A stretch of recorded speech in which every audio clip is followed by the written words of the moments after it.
Bonjour à tous, aujourd'hui je vais vous présenter mon trail A2, la Kawasaki KLE 500.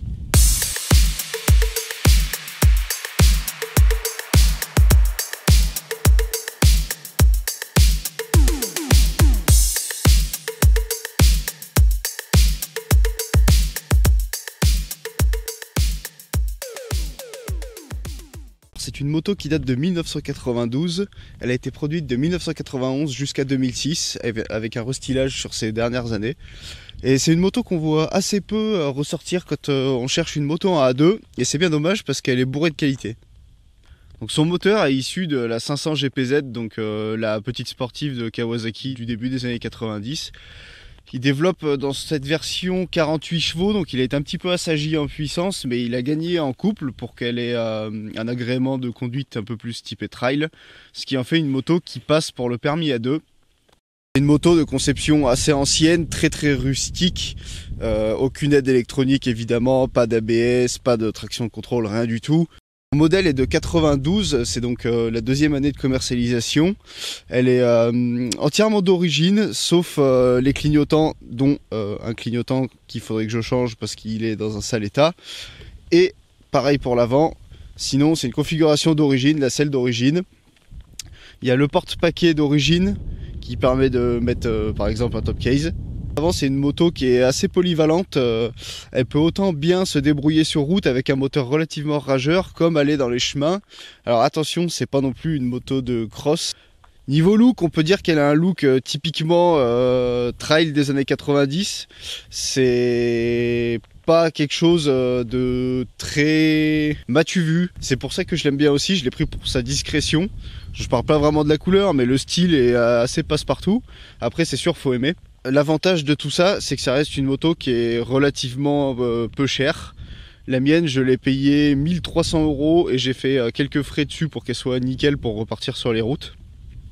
Ce qu'on peut dire dessus, c'est que niveau praticité, elle est pas terrible.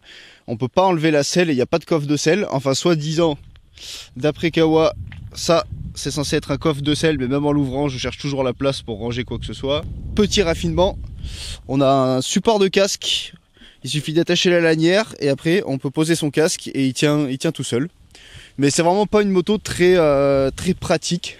Le robinet de sélection pour le mode fuel, réserve ou on est vraiment pas mal du tout. Par contre, il est relativement accessible en roulant. Il suffit de faire ça, de le tourner et puis c'est bon. Ça change de pas mal de motos, le robinet est caché dessous et c'est vraiment compliqué de l'atteindre. Je le disais tout à l'heure, la moto elle fait 48 chevaux. Ce qui fait que techniquement, elle est au-dessus de la limitation pour le permis A2 qui est de 47,5. Sauf que les chevaux de l'époque étant relativement mal renseignés et la carte grise comportant très peu d'informations au niveau du poids, de la puissance et compagnie. Ce qui fait que certaines assurances peuvent l'assurer sans problème. Moi personnellement, je suis à la mutuelle des motards et ils me l'ont assuré sans aucun souci, sans négociation ni quoi que ce soit. Je pense donc que c'est certaines assurances qui ont des fiches de renseignement qui doivent pas avoir les mêmes puissances moteur. En tout cas, personnellement, elles passent chez mon assureur. Petit réservoir permet de faire environ 200 km assez énergique avant d'attaquer la réserve. Je sais pas combien fait la réserve de kilomètres parce que je suis jamais encore allé titiller à la fin pour pas trop prendre de risques. Mais en tout cas, j'ai déjà réussi à faire 220-230 km en roulant peinard. Au niveau des commodos, c'est assez classique. On a le starter, les boutons pour les phares, le clignotant, le klaxon. Je regrette un peu qu'il n'y ait pas de feu de détresse, mais bon, vu l'époque de cette moto, c'est excusable.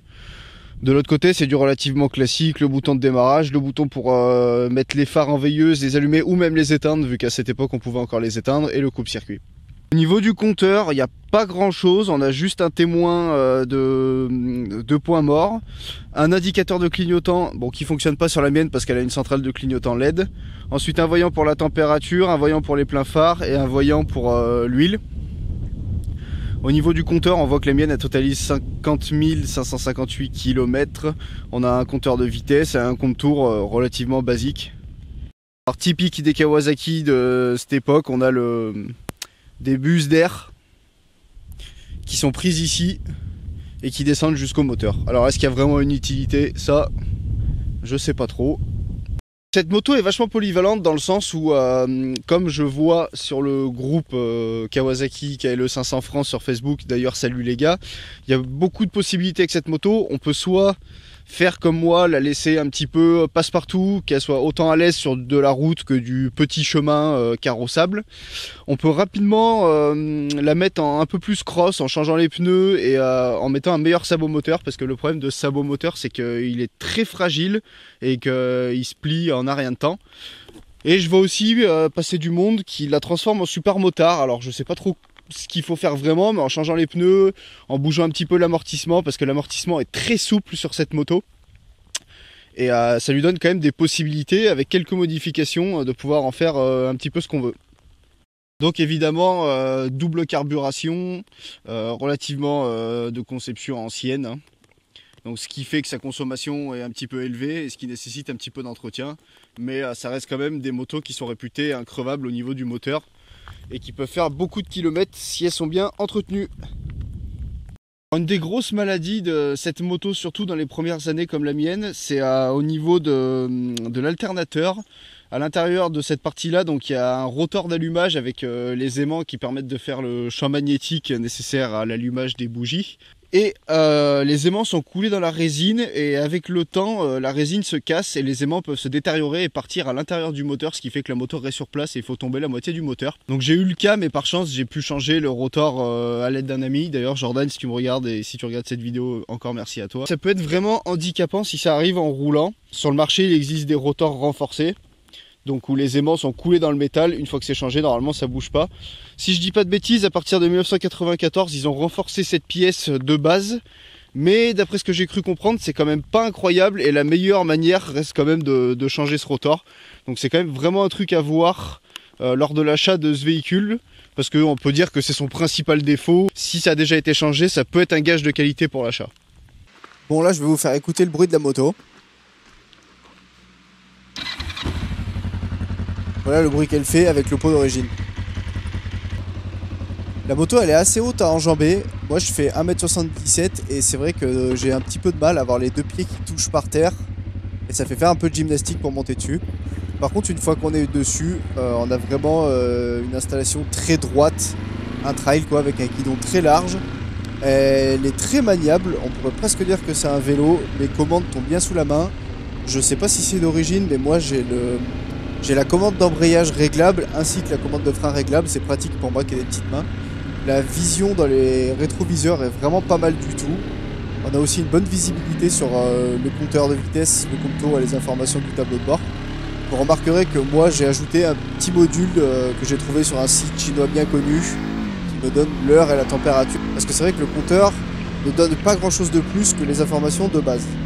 Alors au niveau du ressenti des commandes, la commande d'accélérateur et les poignées d'embrayage, il y a des espèces de petites barres sur les poignées qui rendent l'utilisation sur long trajet assez désagréable. Il faudrait que je songe à changer les poignées, je ne sais pas si c'est l'usure ou quoi. Et concernant le ressenti des freins, la moto est vraiment pas terrible, ça fait partie des choses qu'on reproche assez souvent quand on lit ce qu'on voit sur internet. Il y a du frein. Mais le mordant est vraiment pas bon. Il faut vraiment écraser la poignée pour avoir un bon frein. En plus de ça, avec la fourche qui a tendance à pomper assez facilement du fait de la suspension assez molle, on a vite tendance à être envoyé vers l'avant si on fait pas un appel de frein au pied arrière pour écraser le poids à l'arrière. C'est vrai que c'est pas super rassurant à ce niveau-là. Je me suis jamais fait peur avec parce que le frein est quand même là. Mais c'est vrai que si on est habitué à des véhicules qui freinent d'un coup, vraiment pas une sensation agréable au début, il faut vraiment prendre ses marques. Alors au niveau du ressenti moteur, la moto est vraiment très sympa parce qu'elle a deux personnalités. On pourrait presque dire qu'elle a un peu une signature moteur en M, un peu. Si on imaginait la courbe de comportement moteur, elle a vraiment pas mal de couple pour une petite 500 bas dans les tours. On peut cruiser sans problème en 5e ou en 6e, même à 50 km/h. Ça claque un petit peu, mais la moto elle reprend vraiment sans souci. Et quand on l'emmène dans les tours au-dessus de 6-7 000, elle se met à se réveiller une deuxième fois. Et vraiment, c'est une moto qu'on peut utiliser un petit peu dans toutes les situations. Autant pour rouler pépère que pour mettre la poignée dans l'angle et commencer à vraiment s'amuser.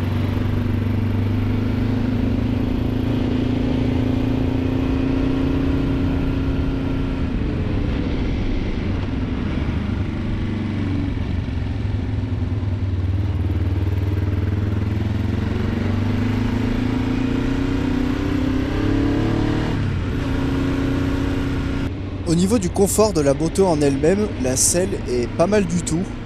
Il y a pas mal de gens qui mettent des selles confort pour faire des très longs trajets, mais moi je sais que je peux faire un trajet de 2-3 heures sans trop de problèmes, sans trop avoir mal aux fessiers non plus.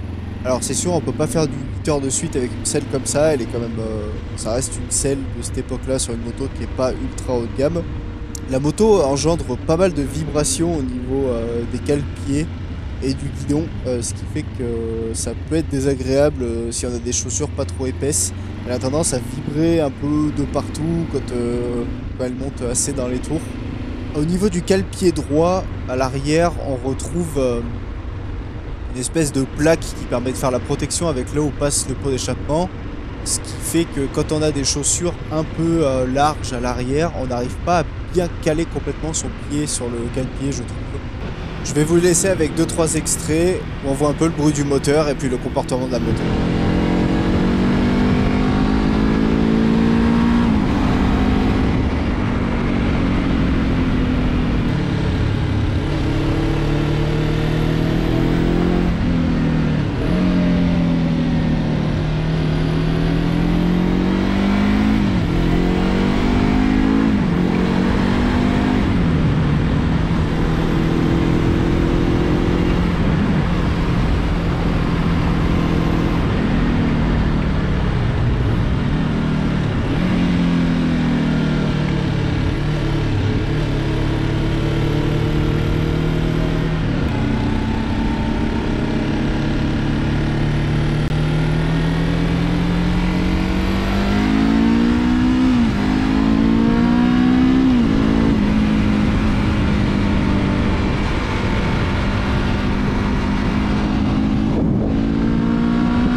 Pour finir, si on devait faire les points positifs et les points négatifs de cette moto, dans un premier temps, je dirais que son plus gros avantage, c'est que c'est la moto la plus puissante, une des motos les plus puissantes pour le permis à 2 sans bridage.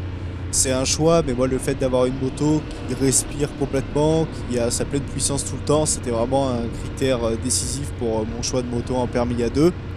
Dans un second temps, le prix d'achat est relativement bas, on peut en trouver à un petit peu moins de 2000 € dans un excellent état ou comme la mienne aux alentours des 1000 € dans un bon état général mais qui mérite un petit rafraîchissement.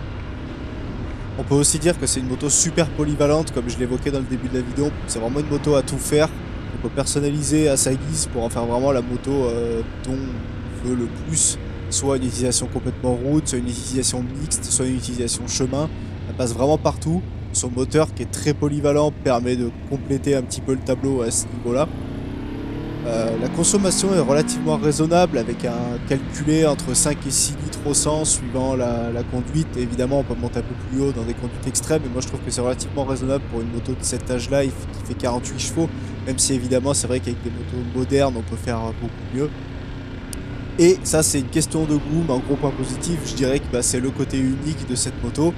On la voit vraiment pas souvent et comme une moto de jeune permis, moi personnellement je trouve ça cool d'avoir une moto que pas tout le monde a. Dans les points négatifs, je trouve la suspension vraiment trop molle pour une utilisation complètement route. Il faut vraiment faire quelque chose si on veut faire uniquement de la route. Moi ça me va parce que j'ai une utilisation mixte et que je roule de façon assez pépère. Et dans le stade d'origine, on peut vraiment pas faire n'importe quoi au niveau de la conduite. C'est pas adapté à de la conduite extrêmement nerveuse et sportive. Le mordant du frein est très mauvais, il faut vraiment beaucoup de temps pour s'acclimater au freinage de cette moto. Et la fiabilité générale du modèle, si certaines choses n'ont pas été faites, comme le rotor d'allumage que j'évoquais précédemment dans la vidéo. En tout cas pour conclure, moi je vous dirais que j'adore cette moto, j'ai fait ce choix là pour le permis A2 malgré un assez grand choix de moto. Pour les raisons que j'ai évoquées, et je vous recommande vivement de la tester si vous cherchez un trail assez économique, plutôt passe-partout, polyvalent, et avec lequel vous pouvez bien vous marrer. Merci d'avoir regardé cette vidéo.